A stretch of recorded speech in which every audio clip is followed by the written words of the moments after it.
Geneviève Garrigos a la parole. Merci, Monsieur le maire, mes chers collègues. La délibération qui nous est proposée concernant la position de 2 plaques commémoratives est à l'image de l'histoire de ce lieu très particulier qu'est le Magic City, dont les locaux sont devenus par la suite ceux des fameux studios de Cognac G, comme l'a rappelé mon collègue précédemment. Une métonymie dans la métonymie de l'existence humaine, des grandeurs et bassesses de notre histoire, un peu comme dans le poème In Memoriam de Jacques Prévert. Et la mémoire, comment est-elle faite la mémoire? De quoi a-t-elle l'air? De quoi aura-t-elle l'air plus tard, la mémoire? Peut-être qu'elle était verte pour les souvenirs de vacances. Peut-être que c'est devenu maintenant un grand panier d'osier sanglant, avec un petit monde assassiné dedans, et une étiquette avec le mot « haut », avec le mot « bas », et puis le mot « fragile » en grosses lettres rouges. La mémoire qu'il s'agit ici d'honorer est double et se surajoute à la mémoire des studios voisins. Il y a d'abord une mémoire nécessaire car elle nous renvoie à la manière dont le racisme le plus crasse a été théorisé, intégré dans des pseudosciences toutes plus frauduleuses que les autres et utilisé pour justifier la conquête coloniale et l'asservissement de peuples jugés sauvages. Cette mémoire, c'est celle du zoo humain du Magic City. Le parc d'attractions inauguré en 1911 a en effet compté parmi ses attractions des indigènes, je le dis entre guillemets, Igorot des Philippines, pendant plusieurs années. Pour un franc, tout un chacun pouvait contempler la sauvagerie supposée de ces êtres présentés comme primitifs et se complaire dans l'illusion de sa propre supériorité, ainsi justifiée comme naturelle. Nous devons faire face à cette histoire qui a contribué à cimenter des représentations déshumanisantes et purement racistes de l'histoire et de la société, s'il vous plaît. Et de la société, représentations qui ont longtemps justifié l'inhumaine colonisation et dont le legs culturel continue à se faire sentir douloureusement.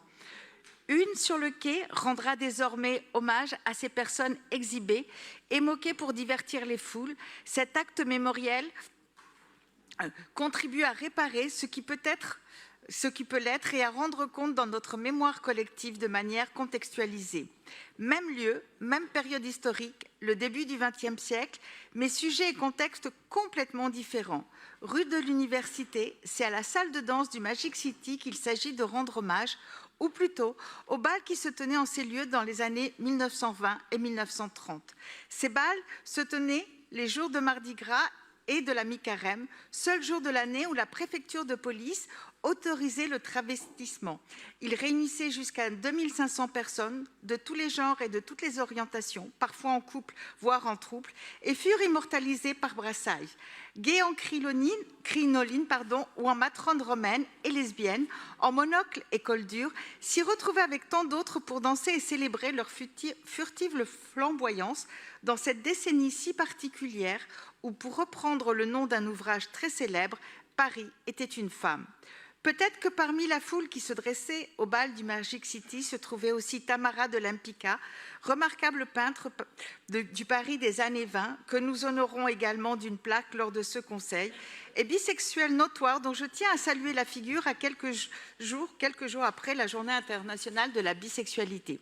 Quoi qu'il en soit, le bal travesti du Magic City a représenté un souffle d'oxygène pour tant et tant de personnes LGBTQIA+ de l'époque et était témoin d'un fourmillement artistique et intellectuel particulièrement notable. Nous honorons donc ce souvenir, ce qui nous permet aujourd'hui d'en célébrer la lumière, alors même que nous commémorons dans le même temps et sur un lieu proche le souvenir douloureux mais important des zoos humains. La société des années 20 et 30 et peut-être même au-delà aurait sans doute identifié différemment ce qui relève de l'ombre et ce qui révèle de la lumière, car si l'histoire est un vaste inventaire hétéroclite, comme un inventaire à la Prévert, mélangeant moments d'espoir et temps de consternation, notre regard sur l'histoire lui aussi évolue profondément en lien avec les aspirations et les valeurs de l'époque. Je vous remercie.